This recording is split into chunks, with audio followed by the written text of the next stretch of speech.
কি হলো, তুমি আমার স্বামীকে মারলে কেন? দেখো না মা, আমি একটা বৃদ্ধ মানুষ, মেয়েটাকে নিয়ে বাড়িতে একা থাকি, আর এই শয়তান আমার মেয়েটাকে বিয়ে করার প্রতীক কুমারী মা বানিয়ে দিয়েছে। তোমাকে এক্ষুনি একে বিয়ে করতে হবে। যাও, বিয়ের মালার উপর কি দাও? কেঁদো না বোন, আজ থেকে আমরা 200 তীরে একসাথে ঘর করবো। আমার স্বামী, ভগবান তো মরে গেছে। এবার আমার পেটে বাচ্চা নিয়ে আমাকে কে বিয়ে করবে? আমি।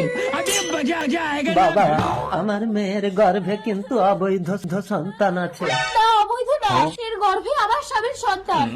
আমার বাইকে অ্যাক্সিডেন্ট করে ও যখন মারা গেল, আপনার মেয়েকে আমি বিয়ে করতে পারি, কিন্তু গর্ভের সন্তান আমি নিতে পারবো। জন্মের পর দিয়ে যাবে, আমি মানুষ করব। যাও, তোমরা দুজন বিয়ে করে সুখে সংসার করো।